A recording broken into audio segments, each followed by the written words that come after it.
اللهم صل على سيدنا محمد يا رب صل وسلم دائما ابدا على حبيبي. تو نبی کو تانا دیا گیا مجنون ہونے کا، نبی کو تانا دیا گیا شاعر ہونے کے. سوال دینے جلدی سے. تو یہ تانے آج بھی دیے جائیں گے. میں نے ان ایک ایک تانے کو ڈیفائن کرنا تھا، اس کے دلائل بیان کرنے تھے، لیکن وقت بہت زیادہ ہو گیا ہے. پھر کبھی انشاءاللہ تعالیٰ. بینک سے 1000 لون لینا کیسا ہے؟ جائز؟ حرام ہے. گاڑی بھی نہیں لے سکتے سودی بینک سے، اسلامی بینک سے لے سکتے ہیں. مفتی صاحب میں جلد نکاح کرنا چاہتا ہوں، لڑکی والے 1 سال کا ٹائم لے رہے ہیں، جبکہ مجھے برائی میں پڑنے کا اندیشہ ہے. تو کیا اس بیس پہ رشتہ توڑنا جائز ہے؟ جائز ہے. آپ بولیں بھائی مجھے برائی کا خطرہ ہے، میں کہیں اور کر رہا ہوں، کر لیں. ان کو یہ نہ بتائیں مجھے برائی کا خطرہ ہے، اپنے عیب ان کو کیوں بتا رہے ہیں؟ وہ بولیں گے بہت ہی ٹھرکی داماد ہے یار ہمارا، رہنے ہی دو. حقیقت ہے.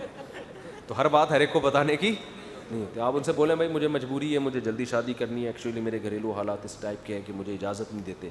اس طرح کی باتیں کریں. حق مہر کی شرعی حیثیت کیا ہے؟ کیا بیوی کو دینا ہوتا ہے؟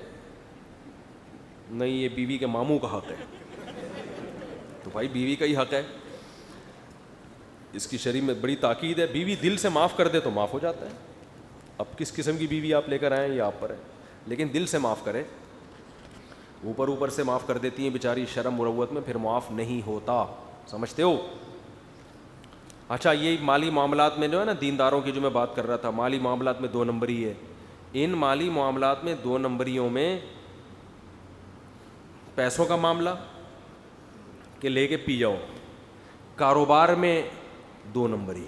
آپ کسی سے شرکت کی بیس پہ جب کوئی بزنس شروع کرو تو اتنی لمبی لمبی داڑھی بھی ہوگی، ڈنڈی مارے گا، جھوٹ بھی بولے گا، ڈنڈیاں بھی مارے گا. پہلے آپ سے پیسے جب لینے کے لیے آیا تھا تو ایسے دکھا رہا تھا، ایسے نوٹ چھاپوں گا. میں نے جو پیسے گنوائے نا، سبزی والے کو دیے، ایک بکرے والے کو بھی دیے تھے میں نے. انہی دنوں میں جب میں ڈوبنے لگا تھا نا، تو ایک آخری کیل ٹھونکنے کے لیے ایک آدمی آیا تھا. بقرعید آنے والی تھی، اس نے کہا مفتی صاحب مجھے پیسے دو، بکرے خرید کے بیچوں گا میں. میں نے کہا یار میرا تو تجربہ یہی ہے، کاروبار میں کوئی پیسے کما کے دیتا نہیں. اس نے کہا بھائی بکرا ادھر سوراب گوٹ میں قربانی کا جانور بکتا ہے کہ؟ میں نے کہا بکتا ہے. اس نے کہا دنادن بکتا ہے. میں نے کہا دنادن بکتا ہے. اس نے کہا میں بکرے لے کر آؤں گا اور بس آپ نوٹ گننا بیٹھ کے، یہ بکرا یہ پکڑ بھائی اتنے 1000، یہ لو مفتی صاحب یہ پکڑا. آخر میں بیٹھ کے حساب کریں گے. اور وہ بھی چلتا ہوا بزنس اس کا، وہ پیسے بھی اس بکرا ہی مل جاتا نا کوئی ہمیں. یہ کسی بکرے کے پائے کٹ کے آ جاتے. وہ بھی آج تک الحمدللہ اس لیے کہہ رہا ہوں کہ تجربہ مل گیا. پتہ نہیں وہ بکرے کہاں گئے. جب میں اس کے پاس گیا نا کہ بھائی وہ کہہ رہے رونے لگا رہے، اس دفعہ پتہ نہیں کیا ہو گیا، دیوالیہ نکل گیا، بزنس کی واٹ لگ گئی. مفتی صاحب اس دفعہ تو بکروں میں ریٹ ہی نہیں ملے، یہ ہو گیا. ایسے قومی ترانے، لیکن نماز کے لیے آ جاتا تھا مسجد میں نماز پڑھنے کے لیے. تو یہ بی بی تمیزہ کا وضو ہے میرے بھائی، یہ نہیں ٹوٹتا. ہمارا تقویٰ نہیں ٹوٹتا، نہ ہمارا حج ٹوٹتا ہے گناہ کرنے سے، نہ ہمارا عمرہ ٹوٹتا ہے. بی بی تمیزہ کا وضو بتا دیتا ہوں. ایک بی بی تمیزہ گاؤں میں نماز نہیں پڑھتی تھی. امام صاحب نے کہا بھائی تو نماز پڑھا کر. اس نے کہا وضو کرنا نہیں آتا تو کیسے پڑھوں؟ امام صاحب نے اس کو وضو کرایا، پورا وضو کرایا، نماز پڑھائی. اور پھر امام صاحب سفر پہ چلے گئے. 8-10 سال کے بعد آئے. بی بی تمیزہ سے پوچھا ہاں بھائی نماز پڑھتی الحمدللہ، ایک دن کا بھی ناغہ نہیں کیا، پڑھ رہی ہوں. اس نے کہا وضو کرتی ہے نا؟ اس نے کہا وہ تو آپ کرا کے چلے گئے تھے. تو یہ بی بی تمیزہ کا وضو ایسا وضو تھا کہ اس کے 6 بچے ہو گئے مگر اس کا وضو اب تک نہیں ٹوٹا. تو ہمارے حضرت فرمایا کرتے تھے آج مسلمان کا ایمان اتنا مضبوط ہے، اتنا مضبوط ہے کہ یہ حرام کھاتا رہے، مہر پی جائے، بہنوں کی وراثت کھا جائے، کاروبار میں 2 نمبری کرے، گاڑیاں غلط پارک کرے، لوگوں کو تکلیف میں ڈالے، یتیم کا مال کھائے، جھوٹ بول بول کے مال بیچے، اس کا تقویٰ نہیں ٹوٹتا. یہ بی بی تمیزہ کے وضو سے زیادہ پاورفل تقویٰ ہے اس کا. تو یہ خوش فہمیاں ہیں، ان سے ہمیں نکل جانا چاہیے. معاملات میں 1 نمبر بن کے رہو، کسی کی جیب پہ نظر نہ رکھو، اور اپنا معاملہ بالکل صاف ستھرا. دینا سیکھو. لو بھائی, تو آپ دیکھو انشاءاللہ اللہ بھی نوازتا ہے. پھر مفتی صاحب میں, اور یہ بھی یاد رکھو کہ سخاوت میں بھی جب کوئی پیسے مانگے نا تو نہ کرنا بھی سیکھو. سمجھ رہے, یا تو دل اتنا بڑا کرو کہ اگر اس نے نہیں دیے تو برداشت کر لو گے. رشتہ دار بھی پیسے مانگ رہے ہیں, قرض مانگ رہے ہیں, تو یہ ذہن میں رکھ لو واپسی کا 1% چانس ہے. تو وجہ کیا ہے, آپ نے قرض دے دیا, وہ واپس نہیں دے گا تو پھر آپ ٹینشن میں آتے ہو. تو یہ ذہن میں رکھ کے دیا کرو, نہیں دیے تو میں برداشت کر لوں گا. اس کو تو نہیں بولو کہ نہیں چاہیے واپس, کو تو بولو. بعض لوگ دے بھی دیتے ہیں, ایسے بھی لوگ مارکیٹ میں ہیں, لیکن اکثر نہیں دیتے. پھر رشتہ داری جڑنے کے بجائے اور زیادہ ٹوٹتی ہے. تو پہلے ہی ذہن میں رکھا کرو. اور اگر اتنا افورڈ نہیں کر سکتے, بولو نہیں ہے بھائی.